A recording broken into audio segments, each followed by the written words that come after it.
Hey, everybody. Welcome back to LettermenRow.com. This is Talking Stuff, the Ohio State recruiting podcast, brought to you by Byers Automotive. I am Jeremy Birmingham. That's Spencer Holbrook. It's been a good couple hours for Ohio State on the recruiting trail.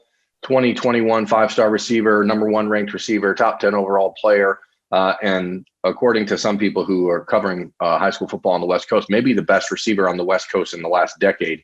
Emeka Egbuka has committed to Ohio State. I was in Stellicum. He told me exactly how to say it, Spencer, and I'm still messing it up. Stellicum, Washington on Thursday to sit down and talk to Emeka. And boy, I know I say this every time, but what an incredible kid. And the Buckeyes are just doing such a sensational job finding young men and families that really just fit into the picture of what they're building.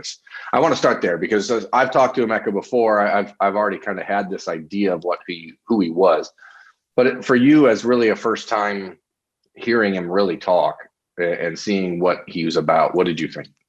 Yeah, he's a pretty impressive kid, and the film and the athletic ability and the receiving ability and everything that comes with playing football at Ohio State is there. Obviously, he's the number one wide receiver in the country. But to have, consecutive, I think one of our coworkers in one of our channels said it's crazy that Brian Hartline continues to recruit top flight wide receivers that aren't divas.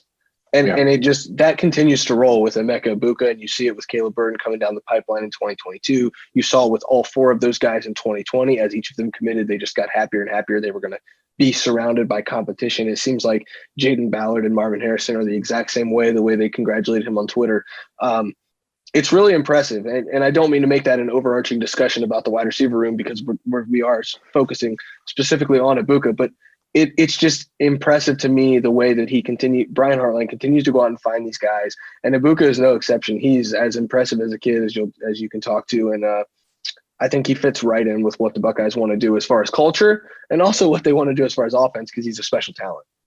Yeah, and I thought that the most telling part of the interview with Emeka was basically where he said he has no concerns about the depth chart at Ohio State. And in fact, that challenge and the possibility of needing to put in extra work to beat out guys is what was one of his biggest attractions to the Buckeyes. And I think that, and we've talked about it on this show before, kids that choose the easier path to playing time, it is not a knock on them. I mean, you have a very minimal amount of time to make an impact in college if you're trying to go on and be, a professional football player and make money in the NFL. So it's not like a bad thing to say, okay, well, here I could get on the field definitely as a freshman. Here I could, because those snaps count. Every moment counts. But there is still something pretty different and impressive about a kid who sees the biggest challenge and intentionally chooses it. And we got a lot more coming. And Emeka talked about the matrix that he used to create a scorecard essentially for the three schools he was competing for his signature, Ohio State, Oklahoma, and Washington. And there's only two metrics where the Buckeyes were the worst of the group.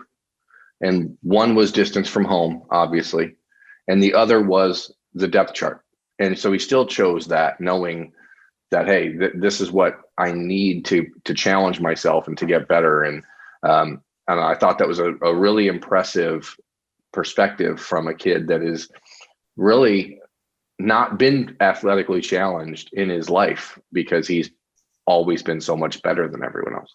But let me add on to that because in the video that you did with him when you went out to Stellicum, there we go. There you go. Nailed it.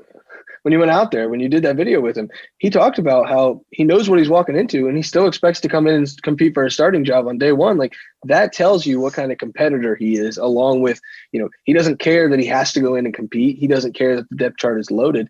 He's going to be a great teammate. He's going to, work really hard. And if he gets a starting job, he's going to take a hold of it because that's just the competitor he is. And I think that goes for all of those guys in that wide receiver room right now. And it seems like it's only getting stronger. And I think that's really hard to do because of the culture in the room right now, but it seems like it's only getting stronger. And he's just another one of those guys that's going to come in and work really hard. Kind of reminds me a little bit, and you can correct me if I'm wrong, he kind of reminds me of Jackson Smith when you watch him on the film. I think that's where the comparison is, but I've also seen Wilson, Olave, any guy any guy in that room right now, you kind of can see a little glimpse of it. But it's really impressive that he just wants to come in and compete right away from day one. Yeah, the thing about Emeka, which was a little different, and this is where I don't see, like Jackson is an extremely polished and well-rounded receiver, and Emeka is that as well. Like there is not really a hole in his game. Like he's not one of these kids that needs to work on catching with his hands or eye discipline or route running. He's extremely elevated in all those areas, but physically, like he is 6'1" and 210 pounds. And there is no needing to get ready for college from a physical standpoint for him, which I think is really great. In that respect, he reminds me a little bit more of this 2020 class, like you mentioned, because Jackson, Smith and Jigba, G. Scott, and Julian Fleming, and I'm not including Mookie Cooper because he's not a true outside receiver threat like those guys are. But none of them had to get physically ready for college. They were all different from a just body shape, body style standpoint than a guy like Chris Olave or Garrett Wilson. But the comparison that I've heard from people inside of the program are that they think that they see a little bit of a combination of Paris Campbell and Terry McLaurin out of Emeka from a physical standpoint. What they think he can do physically, and the speed and all that stuff is more in that realm. And then you have the off the field side of like Terry and the way that he works and the way that his, perspective and attitude is. And I mean, it sounds extremely hyperbolic. I understand that. And, this is what happens when the number one ranked receiver in the country commits to a school. People talk about how great he is, but, for Ohio State, this is, this will be the sixth 5-star receiver to commit to so we got Garrett Wilson in 2019, 3 of them in 2020, 4. So the 5th 5-star receiver to commit to the Buckeyes in this 2019 to 22 class combination. It's becoming old hat, but you don't ever want to gloss it over because it is so important that it's not just finding guys that are physically really, really gifted, but finding the guys that fit into the program in the right way. And, we sort of went ad nauseum about Emeka in these last few months because there's so few guys in the class of 2021 to talk about still. But the first thing I asked him when I got in front of him in Washington, and this is not off the record, but off camera, I said, was there ever a moment when it really felt like you were going to end up somewhere else? And the answer was straight up no. Everything he did, the constant, I need to get to Oklahoma, was because he needed to fill in that box for the scorecard to figure out, okay, is there some chance that he goes to Oklahoma and they blow him away and it changes his entire perspective? I guess there was that chance, but it certainly seemed lessened by the fact that he knew he wasn't going to be able to meet with the coaches and that kind of stuff. And that, I'm not going to say eliminated Oklahoma, but it certainly didn't help them if they wanted to pull off the upset. That said, I did not get the impression from talking to him that there was ever a moment, because he flat out said there wasn't, when it felt like it was really slipped away from Ohio State or that they peaked too early. The relationship between Emeka Egbuka, Brian Hartline, Ryan Day, and the relationship between Brian Hartline and his family was so strong for so long that it sort of became almost like not cool to talk about it because it was like it wasn't something new and exciting, but it was the undercurrent of the entire recruitment. And so what we saw in the last 3 months, Spencer, was as Oklahoma and other schools started getting into the mix, those relationships were new, and so people were just writing about them and talking about them because that's what you do when you're trying to continue to push a story along. You write about the new chapters. And, I said it multiple times in the last year. If Emeka Egbuka was who we thought he was, or if he was who I thought he was from conversations I had with him, that the things that were being talked about weren't going to matter. The relationship with Caleb Williams wasn't going to matter more than everything else. And Yeah. that sort of proved itself out, I think. Yeah, and you have developed a pretty decent relationship with him in the limited conversations you've gotten to have with him. I know there's one guy on the West Coast who has really grasped that relationship and been able to talk to him more and knows him a little better than Well, he lives in anybody. Seattle. It does make it easy. Yeah, it makes it a little easier for them. But he just everything that you kept hearing was it's either Washington or Ohio State. It's either Oklahoma or Ohio State. And the or Ohio State was always the thing that everybody was like, yeah, Ohio State was in really early. And it's like, well, they're still there. And it's still Ohio State. And it's still Brian Hartline. One thing that I continue to go back to when we talk about wide receivers that Brian Hartline targets, I think there's one wide receiver since he got the job in 2018 that he's missed. And it was Troy Stellato. And what did he do instead? Went out and got Emeka Egbuka and Marvin Harrison and Jaden Ballard. So he's got a pretty good track record of getting the guys that he wants in the building and where he wants them and how he wants to get them. He does a pretty good job of that. He doesn't miss. Keenan Bailey said it best on Twitter. He doesn't miss. Yeah. And so I just think that when you kept talking about this relationship between Emeka and Ohio State compared to Emeka and everybody else, when Brian Hartline wants a guy, that relationship is formed and it's sealed. That relationship is so good because he's so good at what he does that it's really hard to discount Ohio State from any recruiting battle that Hartline's involved in. Yeah, this is coming in a story on Monday on the site on lettermenrow.com. I was talking to his coach, Colby Davies, and he said that one of the biggest reasons he chose Brian Hartline to be his future coach was because he knew that Hartline would, and I quote, coach the hell out of him. And his mom, Rhonda Ogilvie, said she knew that if Emeka did something wrong, that Brian would bust his ass. And like, I think that, again, a kid with a military father, a mom is a former athlete, and a IT specialist. Like, these are very nitpicky, very particular people, not nitpicky in a negative sense, but people that understand that the finest details matter the most. And you can't allow yourself to be swayed by what school, has the coolest uniforms or which guy you like playing video games with the best.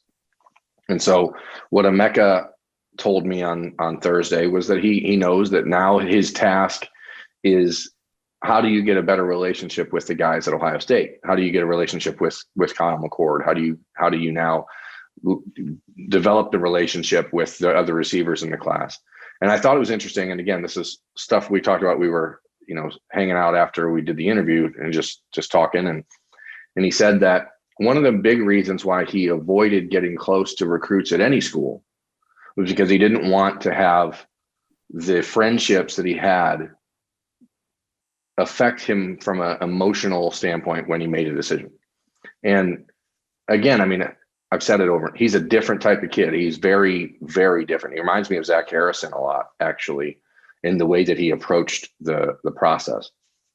And he reminds me a lot of, JT Tuimoloau, who's obviously the number one ranked player in the country in the class of 2021. And one of his good friends, Emeka, said they've talked about going to college together since he was in 6th grade. He says that there's, it's now his job basically to go get JT Tuimoloau. And I mean, he's never been to Ohio State, JT hasn't, but it does certainly provide another interesting layer to the recruitment of Tuimoloau and Emeka's involvement. I think that involvement is more helpful in these next few months if he doesn't end up enrolling early, because he'll be at least able to see JT face to face and talk with him. But as far as enrolling early right now, the plan for Egbuka is still TBD. He does not know. He's waiting to hear some final words from the state of Washington as to what they're going to do with high school football. I thought was interesting, Spencer, his coach, again, Colby Davies, the coach at Stellicum, who's been the head coach for 4 years. So his entire career as a head coach has been built around Emeka Egbuka. He told, not that it's one way, Emeka loves the guy and has been a big mentor, and Colby played at Stellicum as well. He said, Davies told me, I told Emeka it's time for him to go. It's time for him to go enroll early, start the next step, because what else can you do from a development standpoint in high school? What else can you become here? And Emeka wants to think about sticking around because he'd like to break some records, and he's really close to all the state of Washington records. And that sounds, I understand it. He wants to win a state championship. They lost in the state title game a year ago. He wants to get back and fix that. But I think he'll end up enrolling early. That's my take on that. I was getting ready to ask that because I think if he comes in June and begins work at Ohio State, he could probably still touch near the top of that depth chart regardless, because he's that kind of a special athlete and get in the mix, and they'll probably have a really broad rotation next year in the wide receiver room. If he comes in and enrolls early, I think he's got a chance to really make some ground up and push for a starting job next year. I think he's that kind of special athlete. And I don't know what the room actually looks like when it comes to how Brian Hartline evaluates these guys, but just like from the outside looking in, looking at the film, looking at, the way he seems to handle his business, it's not crazy to think that he can't come in and make an instant impact. And if he enrolls early, that makes it all the more easier to do that. Yeah, I mean, that room is obviously pretty deep. We can expect that Chris Olave will be moving out of the NFL after this year. I think that's a fair expectation.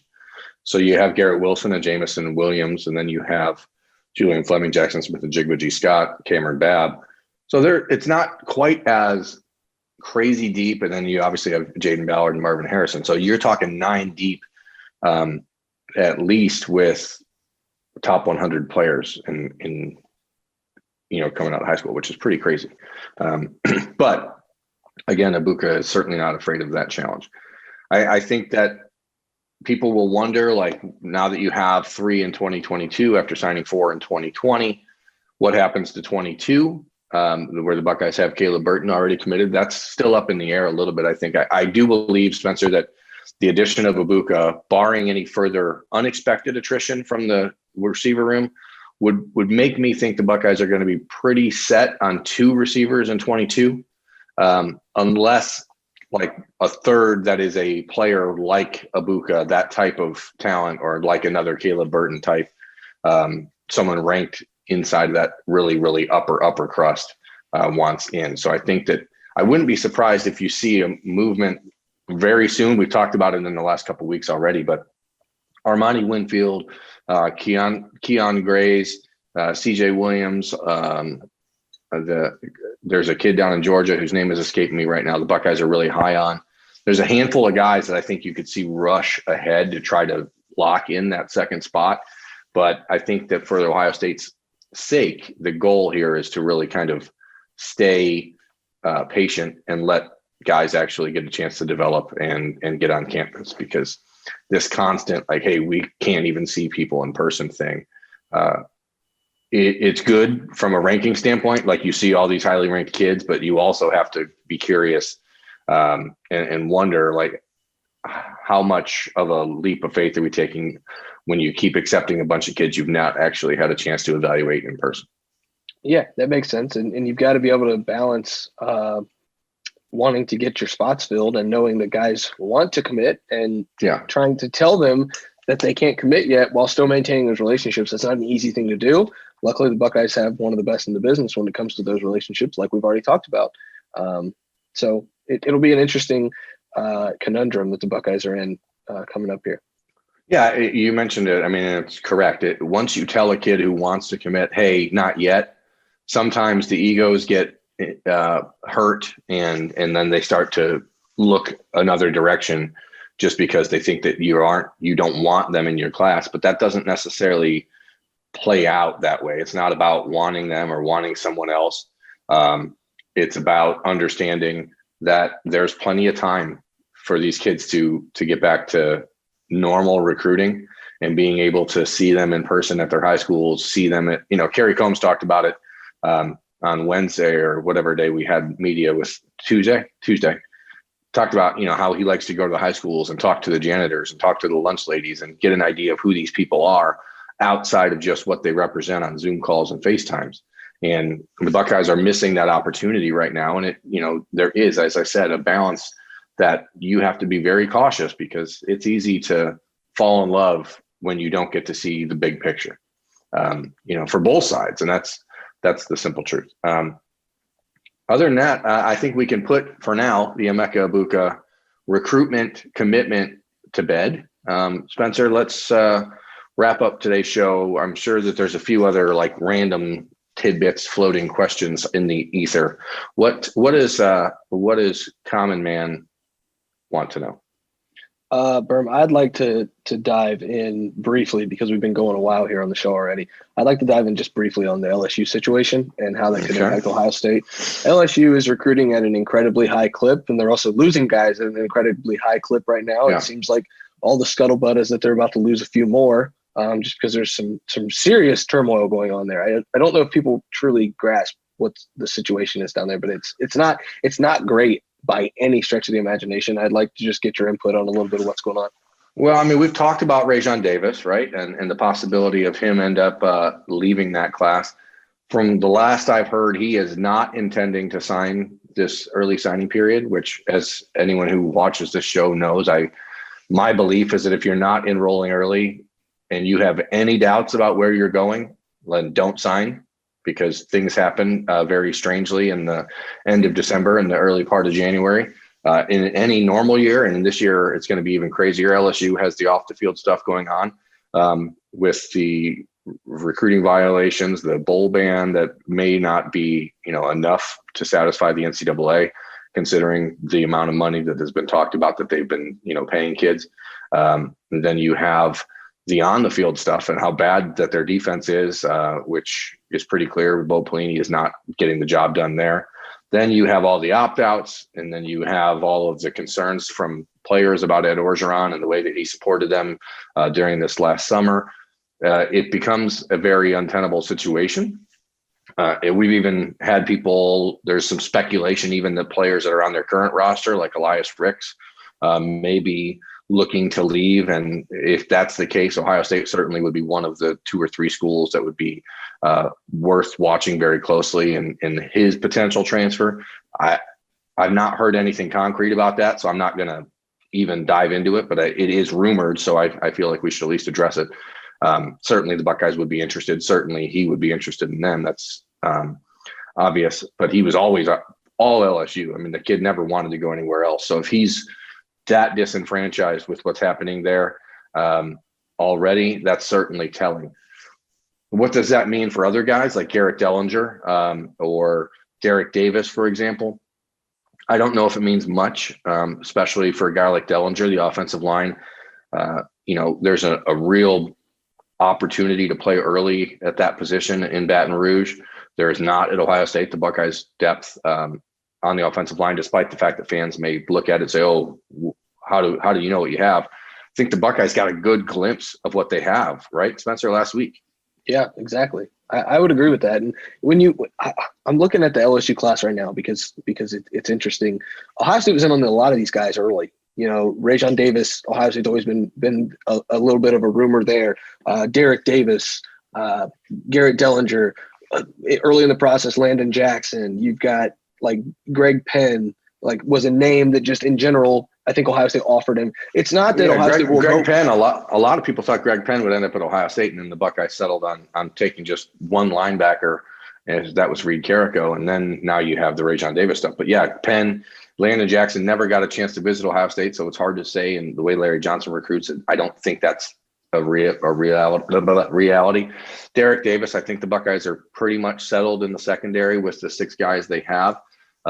There is still some discussion, I think, being had about whether or not, if a former Ohio State commitment at cornerback wanted to be back in the class on signing day, that there's at least still a conversation about whether or not they would allow that to happen, or if they would just hold off and see what pops in the transfer market, for example, if they wanted to add another corner, because they may need someone that's a little more experienced to step in and fill some playing time next year.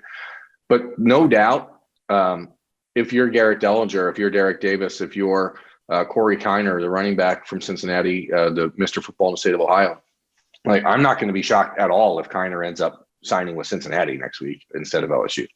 Cincinnati right now is a program that looks like it's in better shape, despite the fact that LSU won the national championship a year ago. But I think a lot of people kind of thought that they were, it was sort of a one-hit wonder, the way that everything worked out last year. It's certainly coming to bear fruit in that way. there's a lot of moving parts with this LSU situation. And again, I just named all those guys because they're all names that Ohio State fans probably know if they're watching this show. Yeah. And so I'm not going to throw out there at all that Ohio State's going to go after any of those guys, because currently all of those guys could decommit, and Ohio State would still have the number 2 class in the country, and LSU would just fall down the rankings, and they would be Ohio State would be satisfied with the 21 guys they have. Yeah, I mean, I'm going to cut you off real quick because I'm going to throw out a dream scenario for Ohio State. Like, if you're talking about LSU, the Buckeyes have tried multiple times in the last few years to get Corey Raymond, the defensive backs coach at LSU. And if there's maybe a guy that, again, this is me just completely creating a scenario. I'm going to be very clear. This is not something I've heard discussed. This is not something that's been rumored. This is me putting on the hat of tinfoil fan. Okay. The dream scenario for Ohio State, if you're talking about really pillaging LSU and making a dent in that part of the country, would be that Greg Madison retire and that Corey Raymond be able to be a guy that the Buckeyes go after, move Matt Barnes around, move Kerry Combs around, let Combs focus more on coordinating a defense and learning that part of his coaching tree, and having Corey Raymond be your new defensive backs coach. That would certainly compel guys like Elias Ricks, if he was thinking about leaving. Like, now you're talking like, oh, this is what we're talking. I mean, that to me is the dream scenario for Ohio State. But Berm, I'm glad this is buried in the minute number 28 of this show and not at the front end, because anybody who's still watching knows that we're getting a little off the rails like we do with that's a dream. Other videos. That's a dream. I understand it, but I'm saying, like, if LSU, if there's, because maybe Corey Raymond is upset that Bo Pelini was brought in at $2+ million a year to run this defense when Raymond's been there for a decade. I don't know. I'd be upset about that, but I'm not speaking for anybody else. I'm just saying I'd be upset right now if Bo Pelini put on my school's colors. Like, that guy. I'm just saying there's moving parts, and there's so many conversations. I think that people need to understand this about college sports and college football in general. There are conversations about everything, like everything. We heard rumors about Jim Harbaugh wanting to be out of Michigan, 7 months ago? I mean, that's why we've constantly said, well, maybe he wants to leave. Maybe that's why here we are 4 days before the early signing period, and he hasn't signed an extension, and kids don't know who their coach is going to be if they sign with Michigan. So their class is having some rocky roads. They're dealing with a lot of transfers. You have all these things going on, and I think, bottom line, Spencer, for Buckeyes fans out there, be so happy with where things are inside the Buckeyes program right now. Like, don't allow if the Buckeyes don't make the playoff this year because of rules and people not wanting to put them in because they only have 6 wins or 7 wins or whatever, who cares? Just be glad about the direction of the program, because so many blue blood programs around the country are scraping and clawing their way out of mediocrity right now. And the Buckeyes are just smooth sailing. Or dying and trying and paying to try to stay at the top with the program we just talked about. So it's a good time to be in Ohio State's shoes as far as on the recruiting front and in the state of the program where they're at. They obviously got stronger. I wanted to make one more point about circling back. So I'll finish my commentary on this entire show. Sure. We did touch a little bit about there's probably one person who has a better relationship with Emeka than you, Brandon Huffman for 24/7. We talked about comparisons for Egbuka, and I looked on Egbuka's page on 24/7. The comparison is Juju Smith-Schuster. As a Steelers fan, I watch a lot of Juju Smith-Schuster play football, run routes. I watched the film of Emeka. Wow. Yes. So if Ohio State fans want an idea of what, some people think he could turn out to be and look like, I think that is pretty fair. I hadn't thought of that until I see it. Now I think about it. It's very real, and I think that's a good comparison. And I'll just finish there because I think it's good to circle back on Emeka. I agree. Emeka Egbuka is number 21 in the class of 21 for Ohio State, 5-star receiver, number 1 receiver in the country. I always like to we're talking to Buckeyes fans here, Chives. You know what I'm saying? So I like to make sure that I'm giving them a Buckeye to Buckeye comparison, which is why sometimes you have to combine people to get Juju Smith-Schuster. But hey, we're good. That is Talking Stuff, the Ohio State Recruiting Podcast, brought to you by Lettermen Row and Byers Automotive.